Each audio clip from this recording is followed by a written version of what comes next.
নমস্কার। বন্দে মাতরম। আজ 14ই আগস্ট 2026। আগামীকাল 15ই আগস্ট স্বাধীনতা দিবস। অনেকে বলছেন যে পশ্চিমবঙ্গের জন্য এই বছরের স্বাধীনতা দিবসটা বিশেষ তাৎপর্য বহন করে।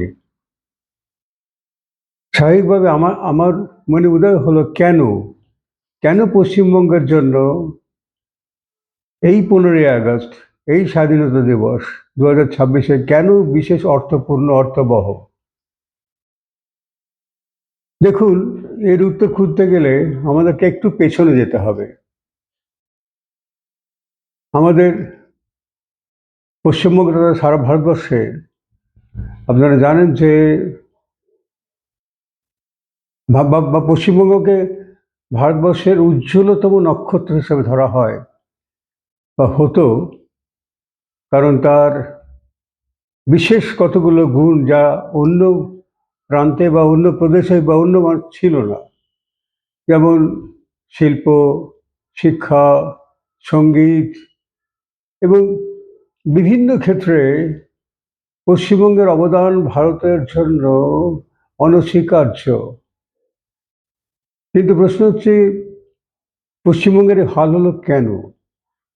দেখুন, পশ্চিমবঙ্গের বর্তমান অবস্থাটা কিন্তু একদিনও হয়নি। এখানকার গণতান্ত্রিক পরিবেশ নষ্ট শুরু হয়েছিল বা ক্রমশ অবনতির দিকে যাচ্ছিল 1972 সালের সেই কলঙ্কিত বিধানসভার নির্বাচনের মধ্যে দিয়ে। যখন 1972 সালের নির্বাচন স্বর্গত মুখ্যমন্ত্রী শীতত শঙ্কর রায়ের নেতৃত্বে হয়েছিল বা পরিচালনাও হয়েছিল, সেই নির্বাচনটা ছিল শুধু পশ্চিমবঙ্গের জন্য নয়, গণতন্ত্রের জন্য, ভারতবর্ষের জন্য একটা অন্যতম কলঙ্কতম অধ্যায়। নির্বাচনটাকে প্রহসনে পরিণত করা হয়েছিল, এই ব্যাপারে কোনো সন্দেহ নেই। পরবর্তীকালে আপনারা সবাই জানেন বা বলার অপেক্ষা রাখে না, ভারতবর্ষ স্বাধীন হয়েছিল 1947 সালে, কিন্তু ভারতবাসীরা পরাধীন হয়েছিল কয়েক বছরের জন্য, যখন ইন্দিরা গান্ধী প্রয়াত প্রধানমন্ত্রী, উনি 1974 সালে সংবিধানকে সংশোধন করে প্রায় আমূল পরিবর্তন করে দিলেন, যেহেতু লোকসভা এবং রাজ্যসভার কংগ্রেসের সংখ্যাগরিষ্ঠতা ছিল। এবং 1974 সালে সংবিধান সংশোধনের মাধ্যমে ইন্দিরা গান্ধী বস্তুত ভারতবর্ষকে একটা গণতান্ত্রিক পরিবেশ থেকে একটা একনায়কতন্ত্রের পরিবেশে নিয়ে গেলেন। এবং 1975 সাল জুন মাস, আমার মনে হয় আপনারা সবাই জানেন, সেই কলঙ্কতম দিন, যেদিনকে ভারতবর্ষে জরুরি অবস্থা ঘোষণা করা হলো। কেন বলছি জরুরি অবস্থা ঘোষণাটা কেন কলঙ্কতম, কেন জঘন্য অপরাধ করা এটা হয়েছে? তার কারণ হচ্ছে, এই জরুরি অবস্থার মাধ্যমে আপনারা যারা দেখেননি বা জানেন না বা পড়েছেন বা পড়েননি, ভারতবাসীদের মৌলিক অধিকার কেড়ে নেওয়া হয়েছিল, আদালতে যাওয়ার অধিকার কেড়ে নেওয়া হয়েছিল, সমস্ত রকম গণতান্ত্রিক পরিবেশকে ধ্বংস করা হচ্ছিল জরুরি অবস্থার মাধ্যমে। এবং সমস্ত বিরোধী দলের নেতাদের জেলে পড়া হয়েছিল। এমনকি লোকনায়ক জয়প্রকাশ নারায়ণজি থেকে শুরু করে সবাই, আদবানিজি, অটলজি, সবাই, শুধু বিজেপি নয়, সমস্ত বিরোধী নেতাদেরকে জেলে পড়েছিলেন ইন্দিরা গান্ধী জরুরি অবস্থার সময়। যাই হোক, জরুরি অবস্থার বিরুদ্ধে আন্দোলন হলো, সারা ভারতবাসী সমস্ত দল সংগঠিত হলো, ঐক্যবদ্ধভাবে লড়াই করে জরুরি অবস্থায় চলে গেল। 1977 সালে পশ্চিমবঙ্গে বামফ্রন্ট সরকার এলেন। মানুষ অনেক আশা করেছিল বামফ্রন্ট সরকারের কাছে, এবং সত্যি কথা বলতে কি, প্রথম কয়েকটা বছর নিঃসন্দেহে কিছু পুনর্গঠনের কাজও করেছিল এবং গণতান্ত্রিক পরিবেশ কিছুটা ফিরে উঠেছিল প্রথম 5টা বছর বামফ্রন্ট সরকারের আমলে। কিন্তু পরবর্তীকালে যেটা যেটা শুরু হলো, দেখা গেল বামপন্থীদের দাঁত নখ সমস্ত বেরিয়ে এলো এবং ওরা একটা একদলীয় শাসন ব্যবস্থা চালু করলো, শিক্ষা ব্যবস্থাকে নষ্ট করলো ইংরেজি তুলে দিয়ে, এবং সমস্ত শিল্প যেগুলো চালু শিল্প ছিল, কারখানা ছিল, ভারতবর্ষের অন্য প্রান্ত থেকে পশ্চিমবঙ্গে মানুষ চাকরির জন্য আসতো, সেই শিল্প কারখানাগুলোকে একের পর এক তালা ঝুলিয়ে বন্ধ করে দেওয়া হলো। কি দুনিয়া কা মজদুর এক হো, ইনকলাব জিন্দাবাদ, লাল সালাম, এই স্লোগান দিয়ে পশ্চিমবঙ্গ যা ছিল শিল্প রাজধানী ভারতবর্ষের, সেই পশ্চিমবাংলাকে প্রায় শিল্পের জায়গায় বন্ধ্যাত্বকরণের জায়গায় নিয়ে চলে এলো এবং মানুষ আস্তে আস্তে পশ্চিমবঙ্গ ত্যাগ করে অন্যত্র চলে গেলেন এবং পশ্চিমবঙ্গ হয়ে গেল একটা সম্পূর্ণ একটা বেকারদের স্বর্গরাজ্য, ভাতা সিস্টেম চালু হলো। যাই হোক, আমি বিশদে যাচ্ছি না, আপনারা সবাই জানেন, অনেকে দেখেছেন বামপন্থী বা সিপিএমের অত্যাচার, উৎপীড়ন এবং দলতন্ত্র, সেটা আপনারা সবাই জানেন কিভাবে প্রশাসনকে কুক্ষিগত করেছিল।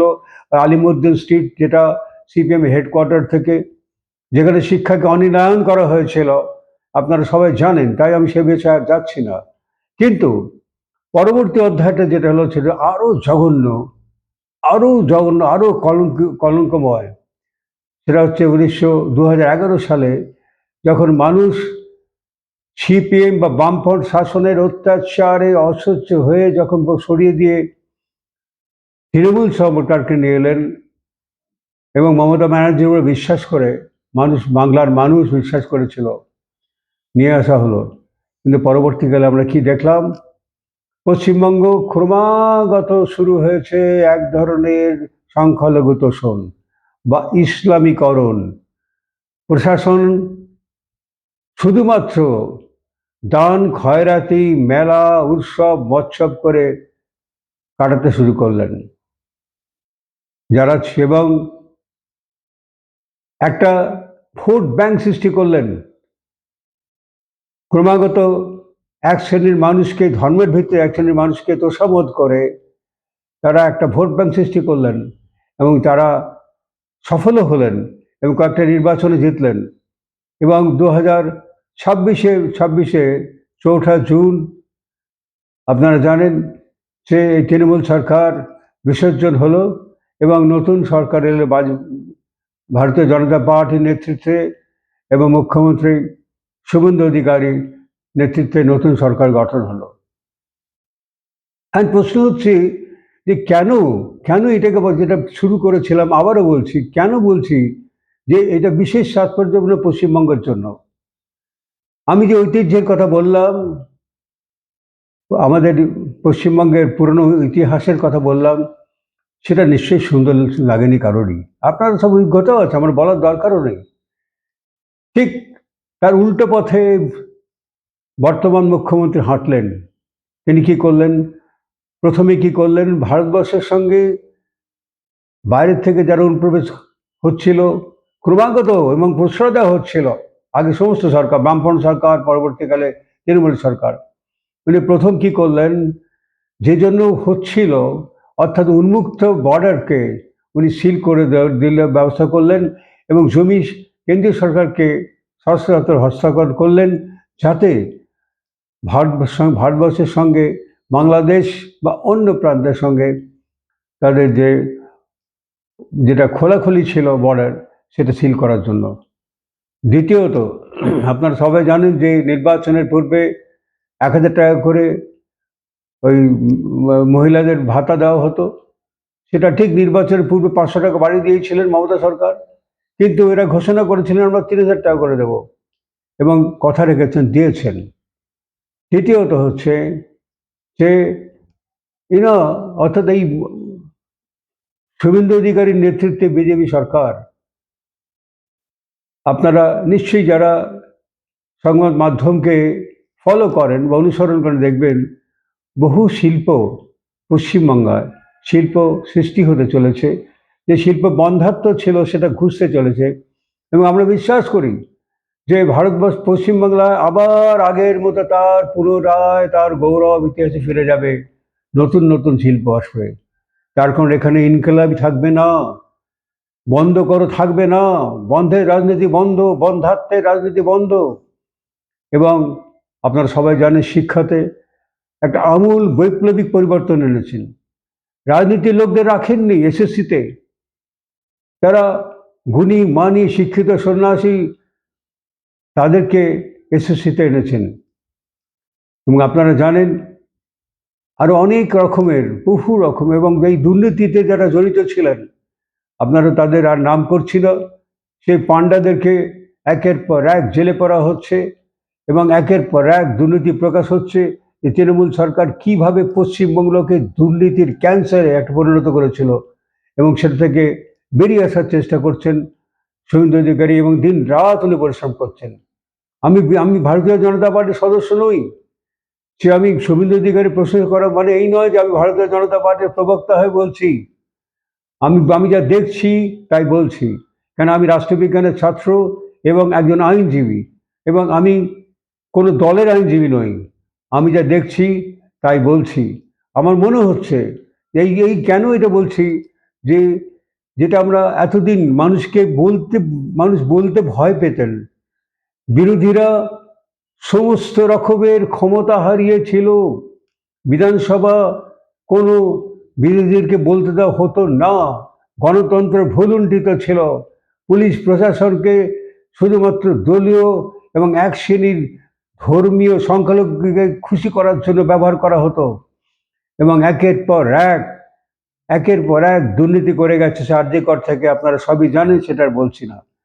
কিন্তু আপনারা দেখছেন যে একের পর এক পশ্চিমবঙ্গ সরকার, বর্তমান পশ্চিমবঙ্গ সরকার শুভেন্দু অধিকারীর নেতৃত্বে যে সমস্ত পদক্ষেপগুলো নিচ্ছেন, নিঃসন্দেহে হয়তো তাৎক্ষণিক ফল আমরা দেখতে পাচ্ছি না, কিন্তু আমার বিশ্বাস নিশ্চয়ই নিশ্চয়ই অনতিবিলম্বে আপনারা এর ফল দেখতে পাবেন।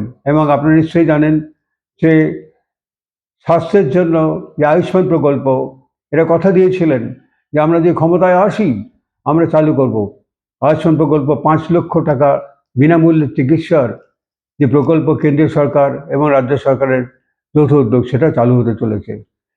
তাই আমার বিশ্বাস এই, এবং শুধু তাই নয়, পশ্চিমবঙ্গ মানুষের মধ্যে একটা ভারত বিদ্বেষী যে এটা একটা ঘৃণা ছড়ানো হয়েছিল সেই সিপিএম বামফ্রন্টের আমল থেকে, যে ভারত সরকার মানে একটা বিদেশের সরকার, যেমন কাশ্মীরিরা বলতেন, কাশ্মীরা যেমন বলতো যে আর বিদেশি সরকার মনে করতো, এরা সেরকম একটা ভারত বিদ্বেষী, দেশ বিদ্বেষী একটা একটা প্রচার শুরু করেছিল, হয়তো কিছু প্রভাবও ফেলেছিল। আর স্বদেশী ভাবনা থেকে পশ্চিমবঙ্গকে সরিয়ে নিয়ে যাওয়া হয়েছিল। কিন্তু আজ মানুষ আবার তিরঙ্গা তুলছেন, হাতে নিচ্ছেন, তারা স্বাধীনতা সংগ্রাম, স্বাধীনতা দিবসকে নতুনভাবে উদযাপন করছেন, মানুষের মধ্যে এক ধরনের উদ্দীপনা দেখতে পাচ্ছি। তাই মনে হচ্ছে না, সত্যি 2026 15ই আগস্ট পশ্চিমবঙ্গের জন্য বিশেষভাবে তাৎপর্য বহন করে, এবং পশ্চিমবঙ্গ নিশ্চয়ই আবার ভারতবর্ষের উজ্জ্বলতম নক্ষত্র হিসেবে প্রতিষ্ঠিত হবে। আমি বিশ্বাস করি, আস্থা রাখি এই বিজেপি সরকার বা শুভেন্দু অধিকারীর উপরে। নমস্কার, বন্দে মাতরম।